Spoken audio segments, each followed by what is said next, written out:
Good afternoon, and thank you for your interest and participation in the CSDE IEP preview series.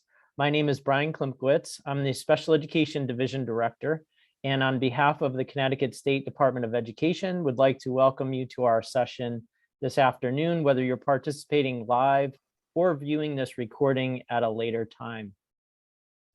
The CSDE is committed to improving the quality of IEPs and the special education process. We're in the midst of a historic statewide special education improvement effort.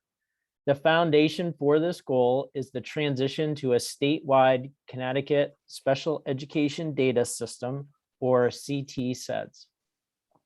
A tremendous amount of strategic planning and collaboration has resulted in a multifaceted system of training and technical assistance designed to support our educators, parents, and other stakeholders in our community. The CSDE is proud to provide you with the opportunity to participate in our IEP quality training series and soon to be released CT-SEDS navigation training.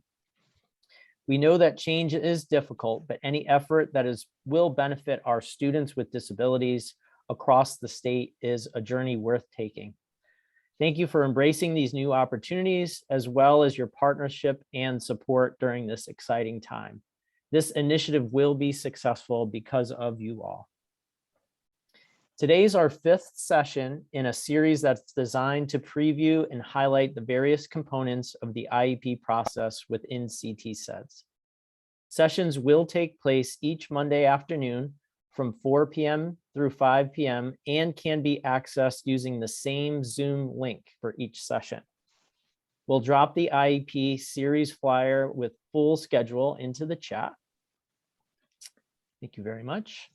And today's session is focused on trial placement for diagnostic purposes and IEP special considerations. So we have two topics that we're going to review today. At this time, I wanted to share that a couple of commitments on our end. We will do our best to start and end these sessions on time. And we also are recording each session for future viewing. And those sessions are posted on our website. So I think Steve Profit, whom you all know, will take just a moment to show you our IEP website, as you can see here. Once you access the new IEP website, you can see the new IEP template there, and then the IEP preview series, which are in a table format. So each of our previous sessions, you can see the anywhere between 10 to 20 minute recording of the video for that session, as well as the slide deck that was used. So we know that folks are very busy on Monday afternoons, and if you're not able to attend live, those resources are there for you. The structure for our session today is similar to the previous four, and it will have a brief presentation followed by a question and answer. Joining me today in facilitating our session is Michael Tavernier, BSE Education Consultant. We also have Natalie Jones on as well. Mike and I will be doing the formal presentation, and I want to thank Steve Profit and the CERC team, Greg and Craig, for supporting our sessions. And I think without further ado, we're ready to move, ready to go. Our goal for today's session is to help you understand the diagnostic placement process within CT-SEDS and to attempt to jump into our new IEP document as well. As I mentioned, we're going to discuss special considerations section within the IEP and how that's supported within the CT-SEDS. Due to the format of our presentation, as similar sessions as well, you won't have the opportunity to unmute. However, we do encourage you ask questions via the Q&A panel. If you have a question at any time, please place that question into the panel, which you'll find on the bottom of your screen next to the chat button. Please do not place questions in the chat, as they may not be seen by the presenters. If we don't have time to answer your question live, we'll be sure to record, save, and get answers back to you as soon as possible. And that will also help inform our future training and resources. The series is not designed to replace our IEP quality training or CTSED's navigation user training, but are rather designed as a supplement to assist in your transition from your current system and process to CTSEDS on July 1, 2022. And we're ready to get started. So I would first like to start by familiarizing you with the trial placement for diagnostic purposes. School districts may use a trial placement for diagnostic purposes, sometimes referred to as diagnostic placement, as part of an initial or reevaluation of a student. A diagnostic placement is a structured program of not more than 40 school days to assess the needs of a student who is or may be a student with a disability. And it can end earlier if the student's needs are determined earlier. A diagnostic placement is used if the initial evaluation or reevaluation is either inconclusive or the data is insufficient to determine the student's eligibility for special education and related services, or to develop or revise the student's IEP. If a diagnostic placement is conducted as part of a referral, the PPT will specify diagnostic goals and objectives, type and amount of services to conduct the program, meet at least once every 10 school days to discuss progress and revise if needed, meet 5 days before the end of the trial placement to determine the student's eligibility for special education and related services, or review or develop the student's IEP as appropriate.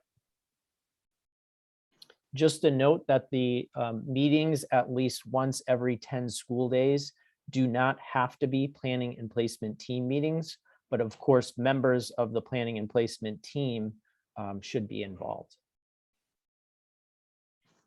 A diagnostic placement is an evaluation and shall not be the current educational placement of a student for purposes of determining the student's status during due process proceedings, unless the parent and the district otherwise agree. If a diagnostic placement is conducted as part of a referral, the timeline for implementation of that IEP shall be extended by the PPT for the time necessary to complete that diagnostic placement within those parameters. So now we're going to take a look at the diagnostic placement process and how that works within CTSEDS. As you've seen in previous IEP preview sessions, CTSED's process flow is organized by a series of tiles. Tiles turn green as activities are completed within that process. For the purposes of our demonstration today, we will be recommending a trial placement for diagnostic placement for a student who is in the initial evaluation process. This screenshot of the initial evaluation process shows the steps that have been completed to this point in time. Diagnostic placement process is located in the additional evaluation planning tile, as you can see demonstrated by that red tile. Sorry, red arrow. Once in the process, the user will select whether or not they are considering a specific learning disability or diagnostic placement. And of course, today our focus is on the diagnostic placement. When that checkbox is selected, the user is provided with directions and are required to enter the rationale for the trial placement. And you can see the text box there, which would allow the user to type in that rationale. The next step is to select the instructional site of the trial placement. And I know it may be small type to see, but those options are general education, related service or resource, separate settings, or community settings. And in previous and future sessions, we'll talk a little bit more about those instructional site codes. The final step in this section is to indicate whether or not the location is fully or partially outside of the student's current enrolled school. When that information is entered, the user is prompted to add diagnostic goals and objectives by clicking on the blue link in the upper right-hand corner. Again, we have a red arrow pointing to that link. The bottom screenshot appears as a pop-up modal once that blue link is selected. The user can enter a goal and objective and also has the option to save or add additional goals. When goals are saved in the pop-up modal, they're documented and displayed on the main page, as you can see here in this screenshot. The user has an opportunity to continue to add goals or to edit current goals and objectives by selecting the edit pencil, again, as the arrow is pointing to. Goals and objectives can also be deleted before a plan is finalized. Once a diagnostic placement goals and objectives are established, you can add trial placement services by clicking on the blue link in the upper right-hand corner. This screenshot displays the trial placement service pop-up modal once that previous blue link is clicked. The user can enter the service from a drop-down menu or type a custom service. A description text box is included to document additional information and specificity related to the service. There is an option to save and continue or add another service. As services are saved, similar to goals and objectives, they appear and display on the main page. And as described earlier, there is an option to edit and or delete those services. Once the trial placement rationale, goals, objectives, and services, if any are required, are selected and documented, the team will request parental consent. The user can select whether or not the parent will sign consent digitally or by hard copy. You can also send the document to the parent portal for a signature. Once you select the method of consent for the parent, click on Create Consent Document. There's a green button there on the bottom of the screen that the user will select.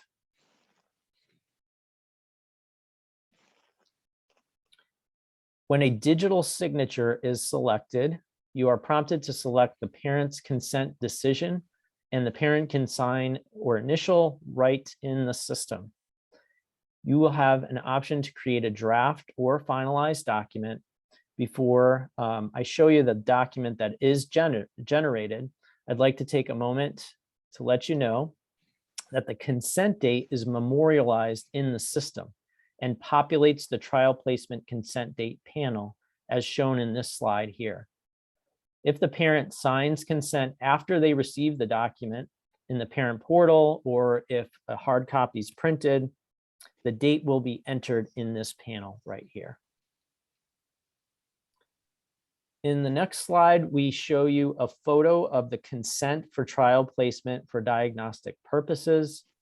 The document begins with an overall purpose and language based in regulations.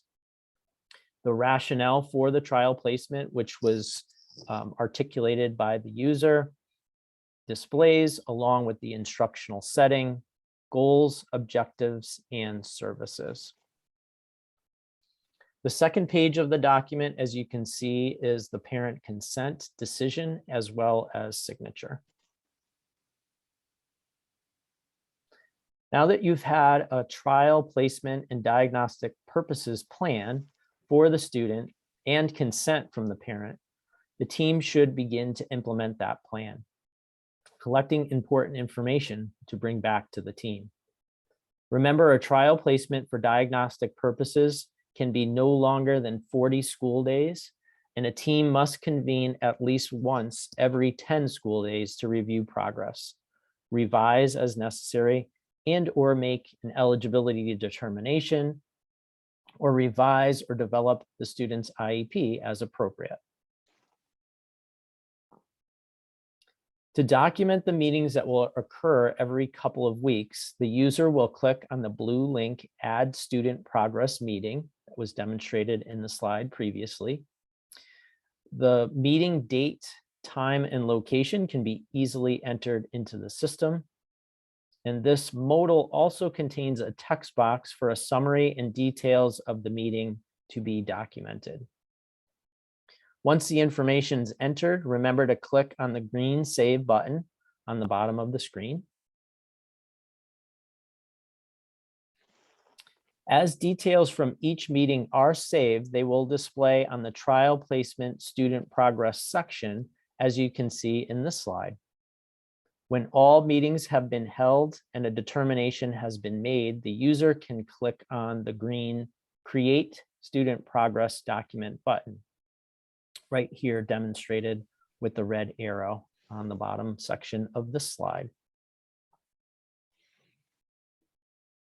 These documents can be finalized after each meeting, and the document will progressively get lengthier as each meeting is held.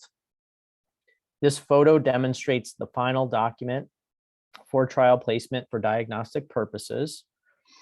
For this demonstration, you can see there are only 2 meetings, but the system will support up to those 4 meetings for 40 days. The document, like all other documents generated in the system, can be shared with the parent in the parent portal, or downloaded and emailed to the parent, or mailed as a hard copy, or if the parent is in your building, they can sign that document as a hard copy as well. The team can now continue to move through the eligibility determination process and/or review, revise, or develop the IEP. At this time in our presentation, we're going to shift our attention to a new topic within the new IEP document. There are 10 tiles in the IEP process, and in previous sessions, we've reviewed the Notice of Planning and Placement Team process and IEP overview information. The second half of our presentation today will focus on IEP special considerations. I will now turn it over to Michael to share important information with you and move through the next several slides. Thanks, Michael. Thank you, Brian. Good afternoon, everyone. Currently, the special considerations or special factors are at the top of page 10 of the IEP. After reviewing IEPs from other states and hearing from Connecticut stakeholders, the decision was made to move these items to the beginning of the IEP development process and the IEP document itself, as the responses to these items are important drivers to the development of the student's IEP. One of the first parts of the new IEP is the special considerations section being shown here. There are now 6 questions that the user will need to respond to, and depending on the answer, the system adapts and additional information may be required. In this example taken from the new IEP document, all of the questions have been answered no. This is what this section of the IEP will look like for many students in the state. You will see a different example later on. The first question in the special considerations user interface is related to the student's behavior, similar to our current IEP page 10. If yes is checked, 3 options appear, as you can see here at the top of the slide. The example shows that if the first option, IEP goals and objectives will address the behavior, is checked, a reminder shows up later in the IEP development process. The green arrow is pointing to the reminder that appears in the annual goal writing section, and it says that at least 1 goal should be developed to address the student's behavior.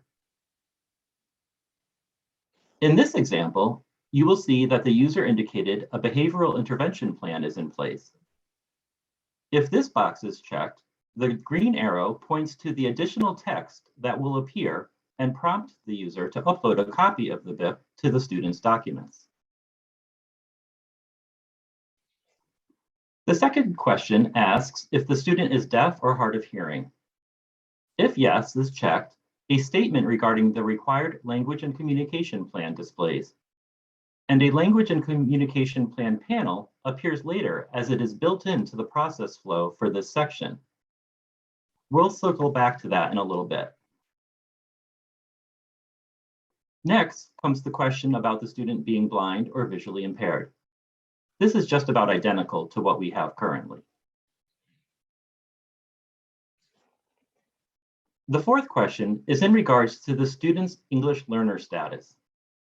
The two green arrows point to information that is pre-populated from the student's personal information page.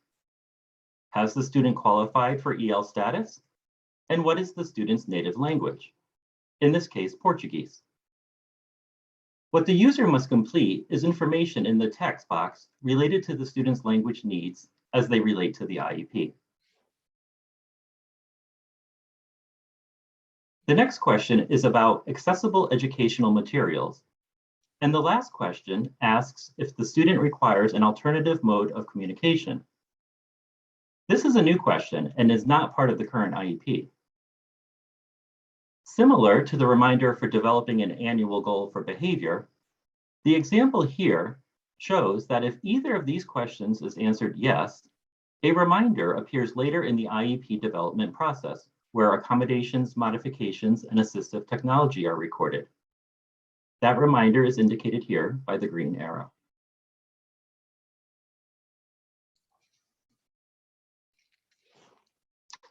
Now that we've gone through the 6 questions in the special considerations section, let's go back to the language and communication plan for a minute.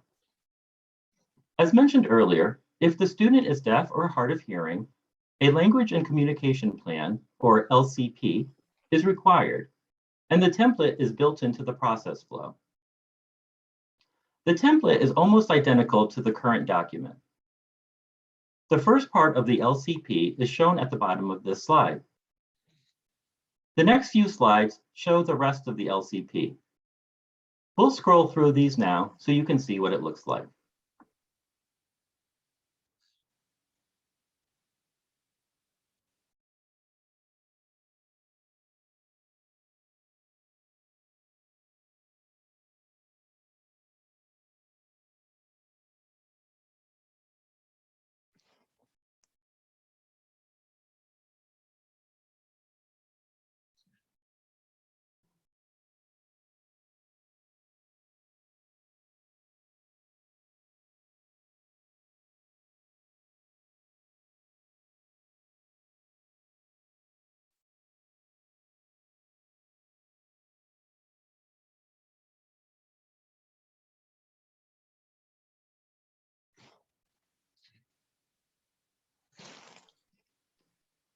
This last slide shows another example of how this section could look on a finalized IEP document. In this example, the student has behaviors being addressed through IEP annual goals and a behavioral intervention plan. This student is also deaf or hard of hearing. Now this concludes the presentation on special considerations, and I'll turn it back over to Brian.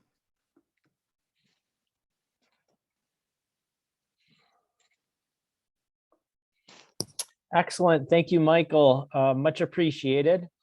So again, I know that was 2 separate topics and we went through a lot of information, but at this time we are able to take questions live. We're going to go ahead and stop our recording at this point. I will facilitate the question reading and we'll answer as many as we can live